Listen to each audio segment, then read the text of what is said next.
so we're going to go over views, and views are a great way to look at information. So say you have a specific piece of information that you like to revisit regularly, you can set up a view, pin it, and then you can look at it. It'll automatically refresh.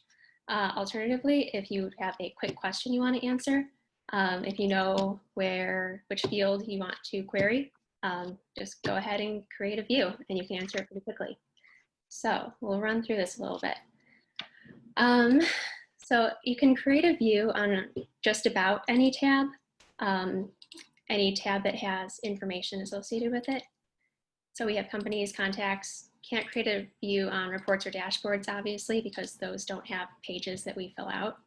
And by page, I mean this sort of page, like a contact record page. These are all the fields that you'll be able to access when you create a view. So go into contacts, and your views are right here. We automatically have recently viewed, but if there's something you're looking for that you think maybe has already been created as a view, you can go into the drop-down menu and scroll down, up, kind of search. You can see if something's already been created that's interesting to you.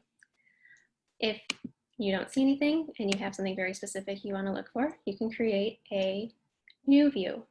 And I need to move. Okay, so creating a new view, you might think that you would hit new. Unfortunately, that is counterintuitive and will create a new record, not a new view. So we'll go out of that, create a new view using this little, I don't know, gear icon, drop down, new. And so let's say we want to see contacts at Janney, the firm, Janney Contacts 3. I think I might have a few. You can change, only I can see this view, or you can make it accessible to everybody. All users can see this view. It's probably a good thing to do in case you want to share things. And then I'll hit save.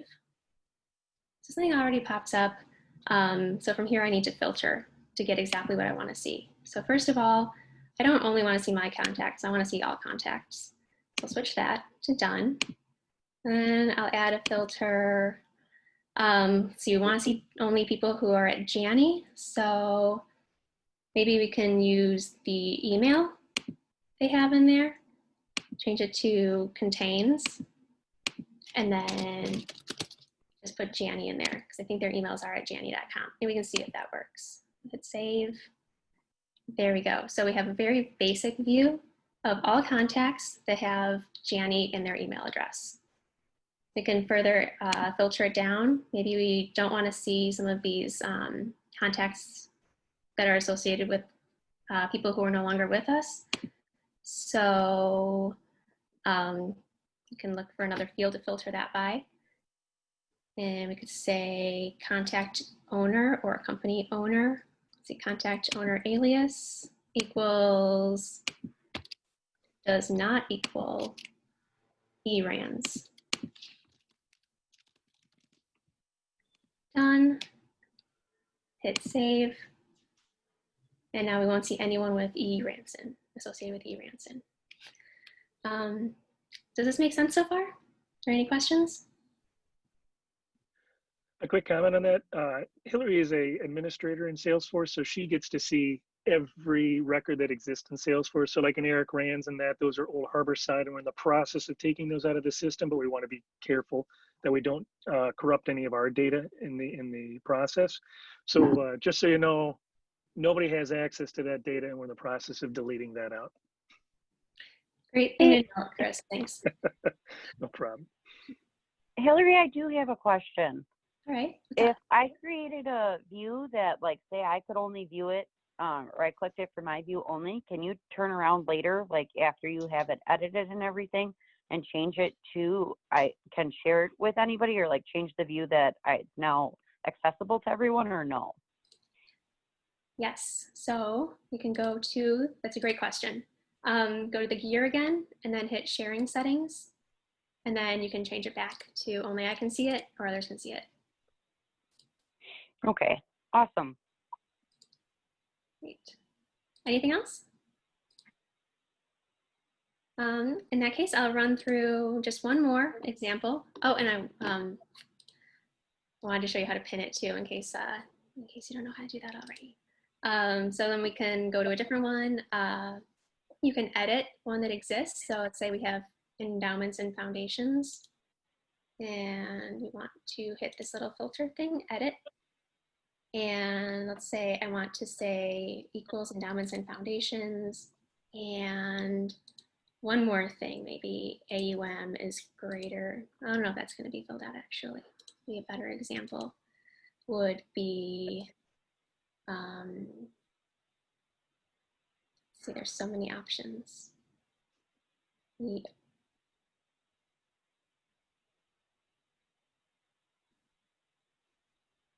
That probably won't have anything.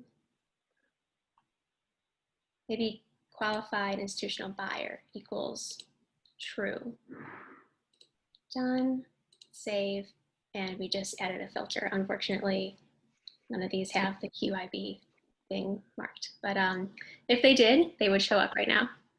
And let's say that this is a very important report, even though it's not really showing anything, and you want to see it regularly, just in case an endowment and foundation company has a QIB. You could just hit this little pin button, and then it'll be pinned. So you can, it'll be the first thing you see when you move over to this companies tab. So now that it's pinned, move to contacts, then move back to companies. Boom. This view is the first thing that shows up, so you can monitor it first thing when you log in.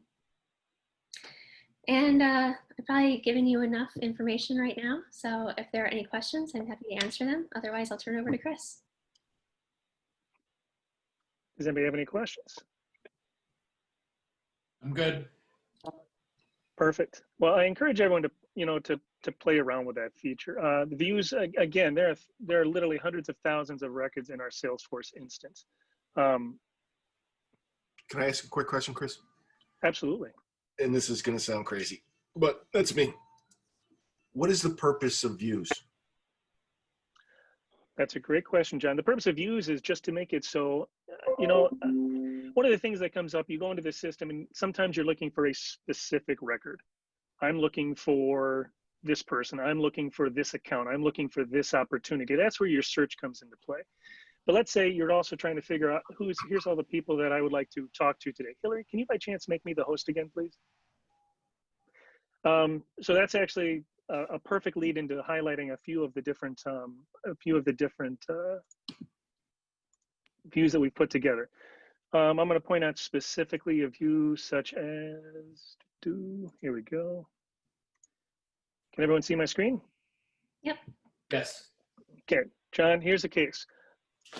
I'm curious, I want to see what are all the newest accounts we have year to date. So there's a view for that inside the accounts tab here. I can quickly click over here and I can type in year to date. There we go, new accounts year to date. And I click that, and then this gives me a list of all of those accounts. So I can very quickly jump in here and I can sort. Okay, I'm curious to see, maybe by, by strategy. I want to see them all by which equity strategies, just to see, okay, here's some of the FAMCO ones. Here's some new large cap ones we've had year to date. This is where the views become powerful, where you're trying to find a quick list of information. So that's an example of one that we've put together on the accounts tab.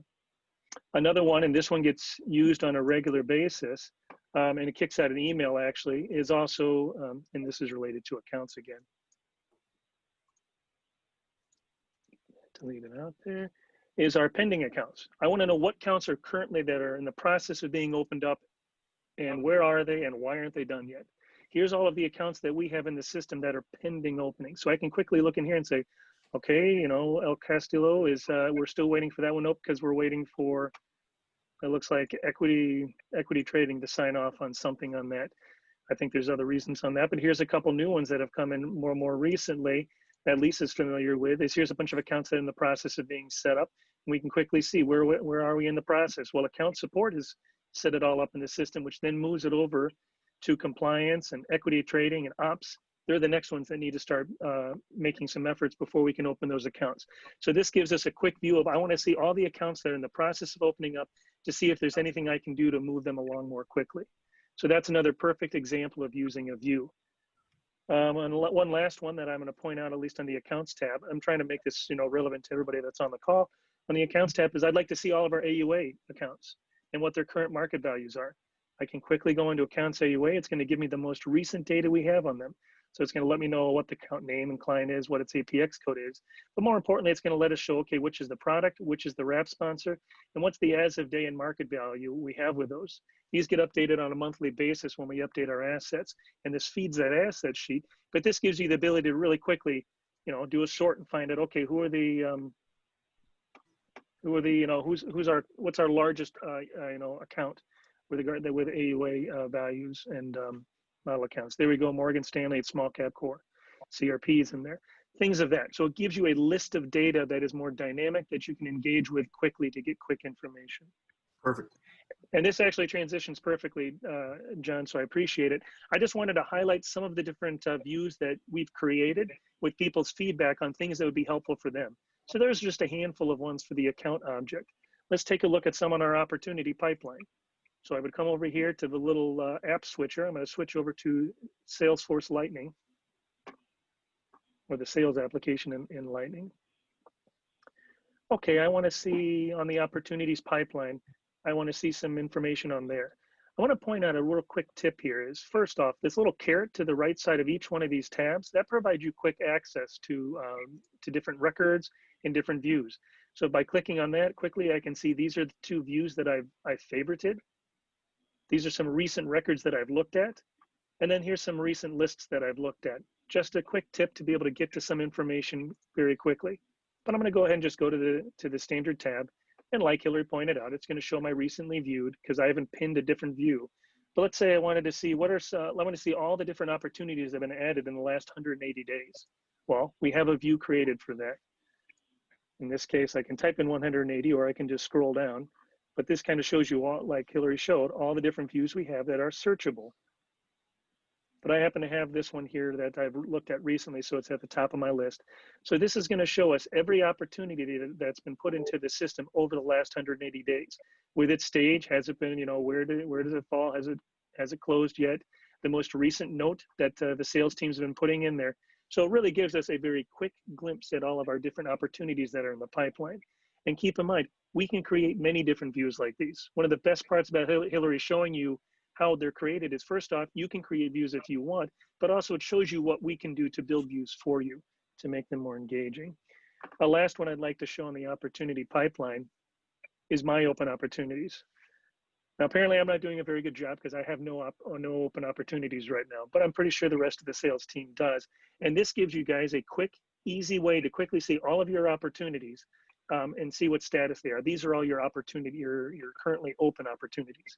So it allows you to focus in on the ones that you're engaged in and give a quick assessment. Ideally, this would be a view that our sales team would look at on Mondays before we do our call on Tuesday to see if there's any updates that they could make to their